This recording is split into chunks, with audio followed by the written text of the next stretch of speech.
All right, love. I'm here with beer in hand and salted crisps, ready to stuff my face after vacuuming and drinking wine and walking inside because my knee is fucking hurt from slipping last week. I don't know if I got a broken tendon or broken tendon. I don't know what the fuck I'm talking about. Anyways, let's knock out some more fucking books. The Encyclopedia of Ghosts and Spirits. I don't normally like wine and kugel, but especially there's shandies, which taste like fucking wine coolers. But I do like the flavor of peach anything, so peach, pumpkin, cherry. The Encyclopedia of Ghosts and Spirits, Rosemary Ellen Guiley. That's that lady that's always on Nori, isn't it? Is this light really fucking doing anything? Not really. It kind of is. Every culture in the world has beliefs and lore about ghosts. Since ancient times, they have inspired fear, awe, respect, and even comfort, and their influence continues to haunt us today. According to a recent poll, nearly half of all Americans believe they have had contact with the spirits of the dead. Listen, the guy who lived in this house, 107 years that it is, old that it is, was electrocuted while working on his mother's home somewhere a few miles away. So you would expect that this fucking guy, maybe he's the one that, then again, maybe he is the one that stole my pillowcase over the summer. Though I believe it has something more to do with a living female apparition. Anyway, let's back to Rosemary Ellen Guiley, whose appearances on Coast to Coast I absolutely loathe because, I mean, the woman's intelligent, but come on, man. How many times can you fucking talk about Bigfoot? And I understand these are interesting topics, but you know what? How many people are you going to fucking rip off with these books? And there's nothing wrong with documenting these cases.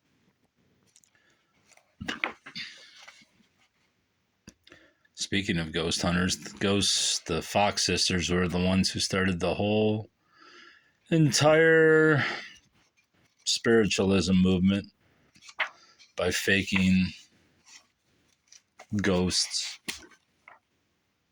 Not that I'm against researching the spiritualist movement. It just shows you the deleterious effects of war. Whoa, as I fucking... Whoa. As I just dropped that fucking book. Drink a little more there, buddy. The deleterious effects of war. Specifically the Civil War, which inspired the spiritualist movement.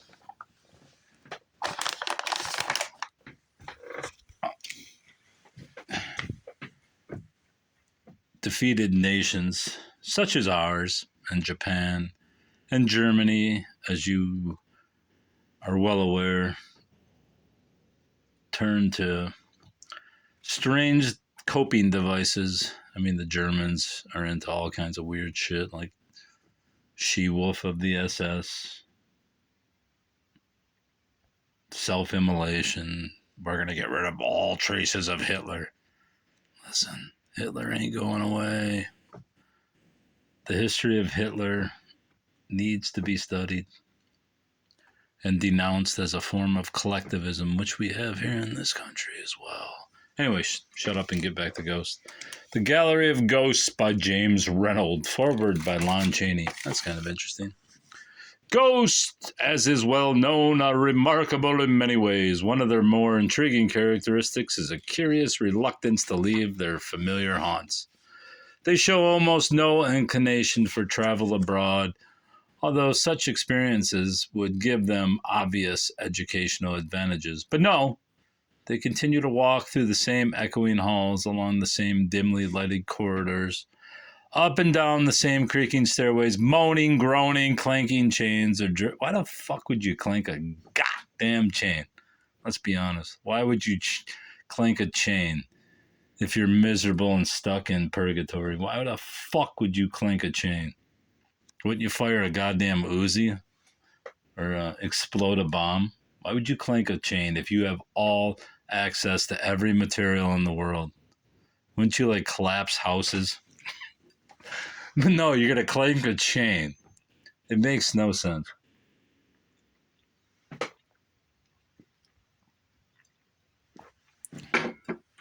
All right, I'm done with that fucking bullshit. 1965.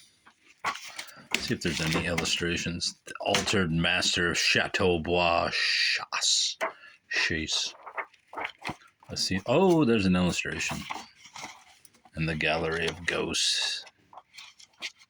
It's pretty incredible that I built this library mainly on thrift store and library book sale finds. It's just proof that if you put in the concerted effort into actively searching out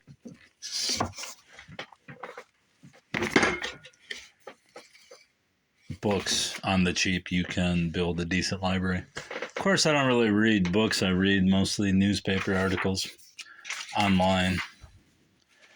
Not that I wouldn't read them in person, because I have shitloads of newspapers as well. Oh, look at this front. See, this is what I don't like about newer books. It's the photographic age where everything's got to be a photograph and shiny page. 2006 Weird Hauntings. None of them are likely weird. They're just old recapitalizations of old stories. The Woman in White. A woman called Indian Eve. Jerk off a fucking spirit in the third world. I mean, talk about exploitation porn. The Book of Ghost Stories. M.R. James.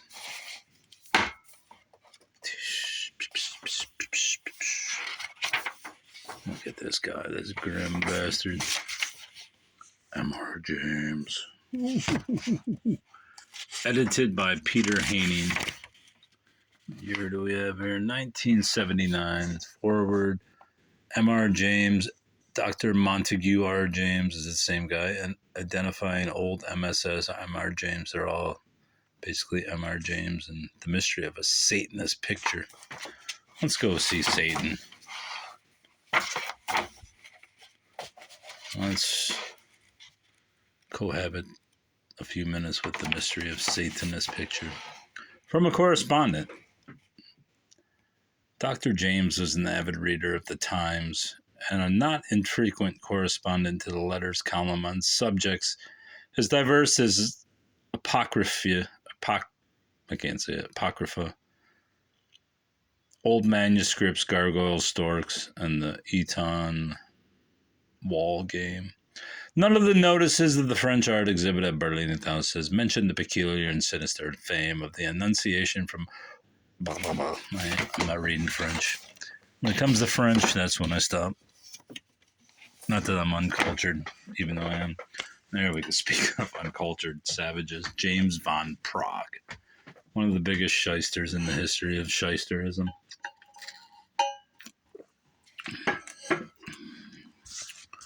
Uncovering the truth about the other side, ghosts among us.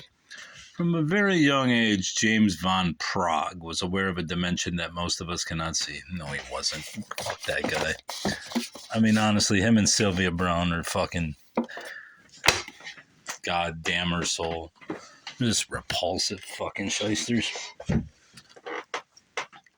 Ghosts, Werewolves, Witches, and Vampires by Joanne Christensen. They hold dominion in the dark. They haunt the landscape of our nightmares and inspire us in both fear and fascination. They are the legendary supernatural beings that dwell in the shadowy realm of our folklore. Within the collection of chilling tales are the stories of ghosts, werewolves, witches, vampires. It's 4 a.m. and there's a lull here. That's usual. I've been working with the night shift at this 24-hour mart for 5 years. Bet you have. All right. No, that's not a good place to put it. Haunted Houses for the Millions by Susie Smith. What a terrible name for an author. The most popular American psychic researcher takes on the intriguing study of haunted houses by leading a tour through some of the most famous castles, homes, and buildings of the world. You'll meet I can't fucking say it. Vengeful haunts, absent-minded ghosts, mischievous poltergeist, airy coaches, and horses and strange unearthly beings. Let's see what Susie looks like. I have no pictures of Susie. I want to see Susie. MCMLXVI, I'll say 1962. I can't read that bullshit, but Scots Irish Castle Hauntings. Haunted English houses. In another moment, the spectre, as she was always called, was gone, but the influence of the radiant apparition never left Cummings for the rest of his life. After that, he says, all mundane things seem dull and commonplace. They do anyway. Hans Holzer. See, here's the thing. I don't know about Hans Holzer. He seemed like a decent researcher, but he also seemed to follow the schlock wherever it led to, for profit, of course. And his wife, Erica, was it? Maybe that wasn't his wife. Maybe that was his child. The Ghost of Old Europe offers a very different kind of tour to the armchair traveler. Wander through the haunted castles and cottages of Europe with Hans Holzer, the world's most famous psychic investigator, and explore a full range of psychic phenomena from the spirits of the British Isle to the haunts of Imperial Vienna. 1992. Hans Holzer was educated. I bet he was. Alright, now we can stuff this fucker back in there. Well, some people hate the Barnes & Noble releases. I kind of like them. Ghosts and Legends of America's Haunted Past, The Haunting of America by Troy Taylor. Looking for the most haunted places in America? No. Join author Troy Taylor in search of America's most haunted places and the strangest historical ghost stories ever told. Travel to New England in search of Dudleytown. Roam the haunted battlefields at Gettysburg. Seek out the Jersey Devil and the Pine Barrens. See, that's where I fucking... The Jersey Devil, come on now. Yeah, profane the subject. 2001, 2006 edition. The Lady in Black. It's always a Lady in Black. Oh, wait. Ghost of Edith Wharton after she wrote her own stories. Haunted stories. Do you believe in ghosts? No. Millions of Americans have had strange experiences. I have. That convinced them of the existence of these spirit beings. Not me. Others, perhaps not so open-minded, try to explain. I don't try to explain shit. Them away as figments of imagination. I don't think they're figments of imagination. I think they're psychological responses to either the unexplainable or the mundane, which seem, what's the word? Not profane. Profound. Whatever your disposition, we hope that this book entertains you and illuminates you with its tales of America's airy past. It doesn't. But I keep it on my shelf nonetheless. Hauntings, Tales of the Supernatural, edited by Henry Mazzio. Edited, or drawings by, what's that motherfucker? Edward Gorey. A lot of people like Gorey's drawings. I always thought they were juvenile. But such is life. These 17 tales are all in the best tradition of the supernatural story, authentically airy, but more about the human spirit than about spooks and specters. The Open Door, The Ghost Beyond, Edward Gorey. 1968. Whoa, what's this? What is this shit? Library Bookshop. Decatur Street. Delight and improve the mind of New Orleans. All right. That's interesting enough. That's about the most interesting thing about this book. Let's see how many Edward Gorey illustrations there are. I see none. Oh, there's one right there. That's really riveting. There's one. Boring. Not saying he's not a good illustrator, but these are shit. Henry Mazzio was... See, these are good. Was born in Yonkers.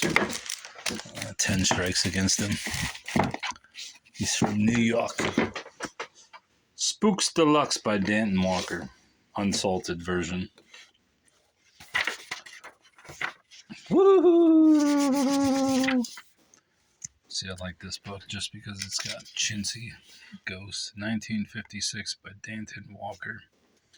From ghoulies and ghosties and long-legged beasties and things that go bump in the night, kind Lord deliver us. The Scottish said that. To begin with.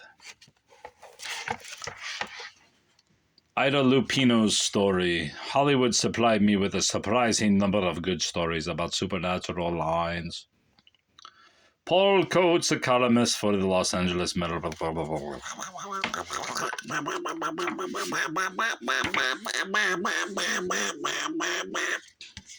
Bullshit. I mean, there's bullshit, then there's butter churning bullshit, and then there's bullshit that makes you $6,000 a year and you're happy for it. Confederate Ghost. I mean, this is the most profane of all the things, are the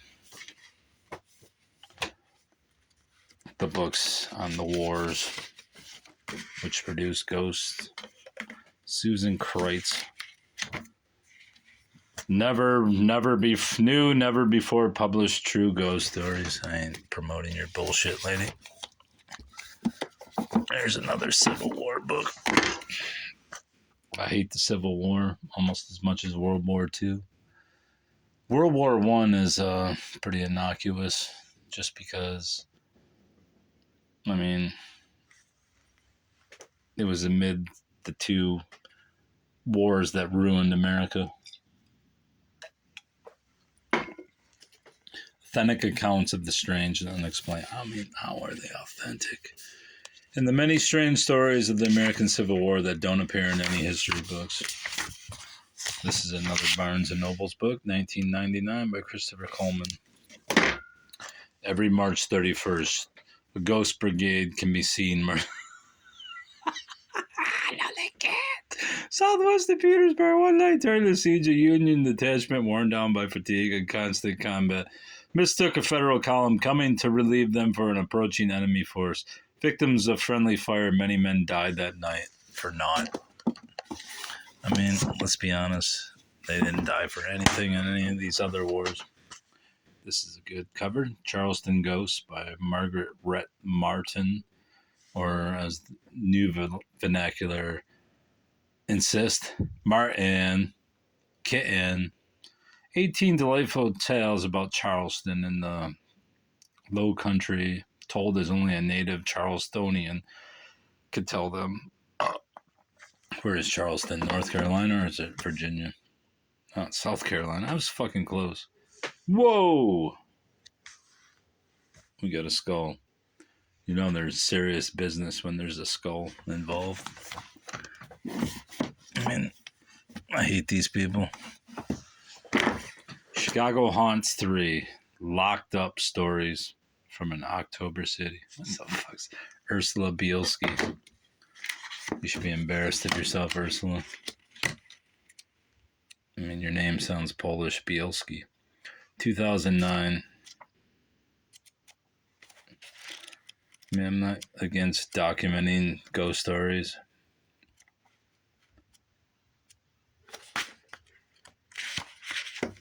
But to take anything but an objective stance on them is just ghastly.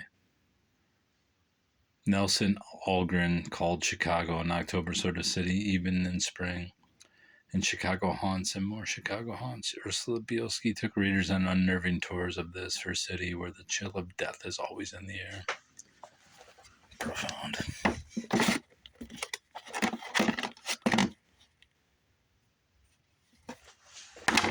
Ghost Stories of Berks County. Sounds very Pennsylvanian. True stories of ghosts, poltergeists, and haunted houses, plus fascinating, strange legends and folklore. Charles J. Adams III.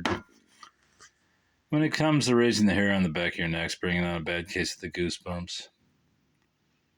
No, I don't know where it's from.